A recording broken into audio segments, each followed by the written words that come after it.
ვაჟა-ფშაველა, ხმელი წიფელი. ყველას და მათ შორის მეც მიყვარს მაღალი, მწვანით, ყვავილებით მორთული მთა. გაზაფხულის სუნი, ახლად ამომავალი ბალახი, ახლად დამდნარის ყინულისათვის რომ უჯობნია, უცოდველად, უნებლად ამოუჩენია თავი და შეჰყურებს მზეს, ქვეყანას, იჩქმალება, ინაბება, მაგრამ მას მიბნედილ სახეზე გამოუთქმელი ტრფიალება გადახფენია. გავცოცხლდი, მადლი ჩემს გამჩენსაო, თითქოს დუდუნებს. საამურია, გაყინული ხეები გაზაფხულის სითბოთი ზოგნი რომ გაიფოთლებიან და სხვანი აყვავდებიან. მიბუნდებულს უღრანს, ბნელს, დაბურულს ტყეს ხომ, რა შეედრება. მაგრამ ამჟამად ყველაფერი მავიწყდება და თვალწინ მიდგება მხოლოდ ერთი ხმელი წიფელი.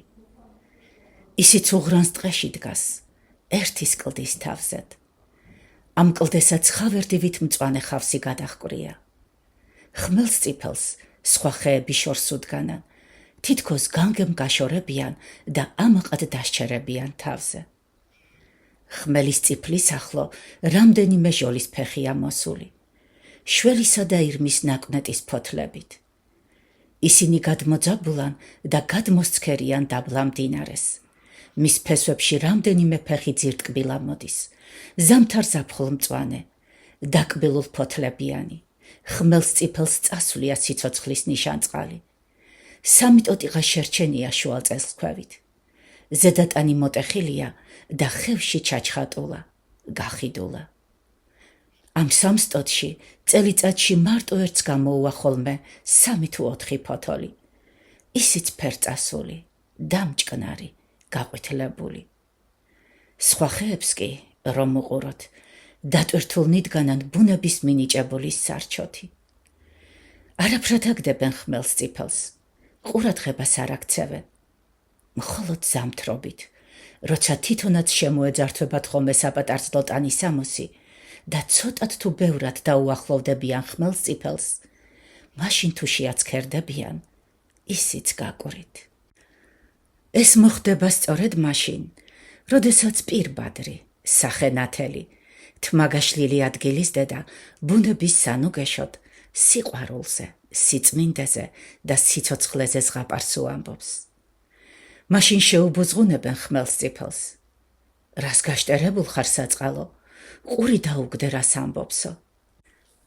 ხმელი წიფელი ამოიკვნესებს ღრმა კვნესით და არც ავად, არც კარგად, ყურს არ ათხოვებს ამ ამაყავ მცენარეთ. მაგრამ ადგილის დედის ზღაპარს კი ყურს უგდებს. თითოეული მისი სიტყვა ლახვარივით გულზე ესობა და უჩუმრად ცრემლს ახვრის. საბრალო წიფელი. ერთი დრო იყო, რომ ესეც ამაყად გაბარჯღული იდგა. სხვა ხეებს ბევრით მაღლა ასცილებოდა და თავის დიდრონ ტოტებითა და ფოთლებით ქოხივით ეხურებოდა თავს მთელს ტყეს. მთიდან ბარად მომდინარი არწივი მის კენწეროზე ისვენებდა. მოჰყვებოდა ამაყად ყეფას. ეხლა კი სულთმა ბრძოლს დახფერებია.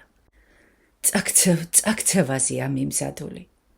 ტანზე რამდენ სამი ადგილს საცოდავს, გამხმარი ქერქი ასძრობია და ტიტველი გვერდები უჩანს. ერთ სალაგს უფრო გრძლად აჰყრია ქერქი და დედამიწისკენ გრძლად გადმოშვერილა. გეგონებათ ხანჯალი დაუციათ და ნაწლავები გადმოუყრევინებიათო. ჭიაც ბევრი თუ აქვს ამ წიფელს, რომ რამდენჯერაც მის ახლო გავლა მომიხდება, ზედმუდამ კოდალას ავხედავ. ეს დასაქცევი ერთავად ზედაზის და რაც ძალი და ღონი აქვს, ურახუნებს იმ გასახმობს, გასავერანებელს ნისკარტს.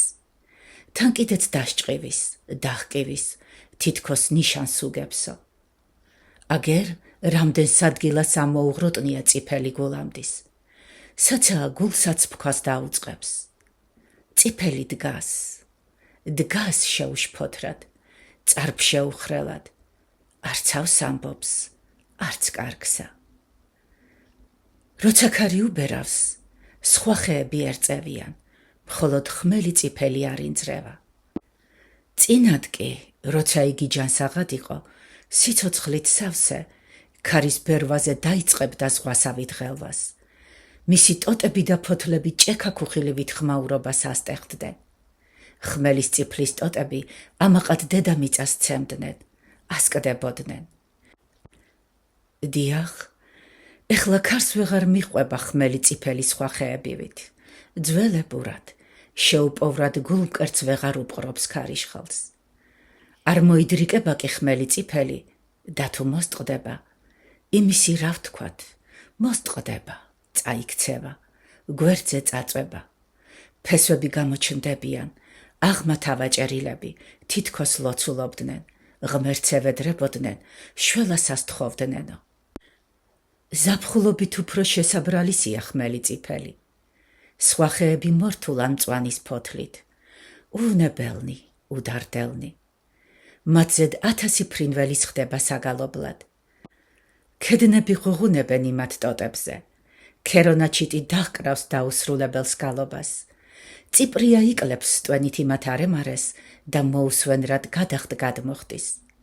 ყელმოღერებული შველი და ირემი იმათ იჩრდილავს. ეს გაფოთლილი ხეები ამაყად დასცხერიან ბეჩავს ხმელს წიფელს. იმისი ეჩოთირებად და ამბობენ. ნეტავი შენ არ გვაუშნოვებდეო. არიციან, რომ ხმელი წიფელი იმათზე მეტად იხსენიება და არიან, იპოვებიან ისეთნი კაცნი, რომელთაც მოსწონთ და უყვართ უბედურებაში ჩავარდნილი ხმელი წიფელი. სოფელში დღეში სამჯერ მაინც მოიგონებენ ხმელს წიფელს. სადა ყვანდათ დღეს საქონელიო? მამამ რო ჰკითხოს თავის შვილებს, ისინი უჩვენებენ ხმელის წიფლის მიდამოს, გაღმიც ან გამოღმიც, თავს ან ბოლოს. ხმელი წიფლის ძირს, კლდეში, ვეფხი დაბუდებულაო, ხმა არის სოფელში, ლეკვები დაუყრიაო. მონადირეებს ენახათ ხმელს წიფლის გარშემო დედა ვეფხის და იმის ლეკვების კვალიო. ეს სააბედო სოკო ხმელს წიფელს ავაჭერო, ამბობს მეორე. დიახ, არიციან უგუნურმა ხეებმა, რომ ხალხს ჯერ არ დაუვიწყებია ხმელი წიფლის სახელი, კიდევ ახსოვს იმისი სიდიადე. განა ყველა, რაც ხმელია, კაცისგან საწუნარია, 1000 ცოცხალსა ბევრჯელა, 10 სჯობს ერთი მკვდარია. შენის დანახვით ტიალო, გულს დარდი მაწევს ცხარია. რა კი გხედავრო ბეჩავად და უპატრონოთ ხარია, თითქოს დაჰკრესო განგაში, სამგლოვია როზარია. მინდა, რო დიდხანს ნახარში და გულში ნადუღარია, გაგიზიარო ვარამი, მდიოდეს ცრემლის ღვარია. რისთვის მოსულ ხარ ბეჩავო, არიგლოვები მკვდარია, შენთვის არც წაწყმე და არი, არსად ცხონება არია. ვინან შაგიკრავს კუბოსა, ვინან აგინთოს სანთელი, ვახ, რა ძნელია კვდებოდეს, იკარგებოდეს სახელი. ღამღამობით 1000 ერთხელ ხმელს წიფელზე ბუშეჯდება და დაკოდილის ხმით მოჰყვება გულმოკლული ძახილს. ვერ იპოვეო? და როცა ძახილით დაქანცულს შემოესმის, ვერაო, მოსაწყლებული თავს დაჰკიდებს და ღრუღრუ ხმადაბლა გულს ჩასძახებს. ზამთრობით მგელი ესტუმრება ხოლმე ხმელს წიფელს. აიტუზება იმის გვერდით და ღმუის შიმშილისაგან შეწუხებული. ხმელი წიფელი შეუშფოთრად ადგას, არც ავსიტყვის, არც კარგს, ზდგას გაშტერებული. იმან არც სიბრალული იცის, არც სიმძულვარე, არც სამტრო დაუდუღდება გული, არც სამოკეთოდ. ფიქრობს ხმელი წიფელი თავის თავზე, წარსულზე, აწმყოსა და მომავალზე. გულში თითქო ღრმად ჩასჭედვია მწუხარება.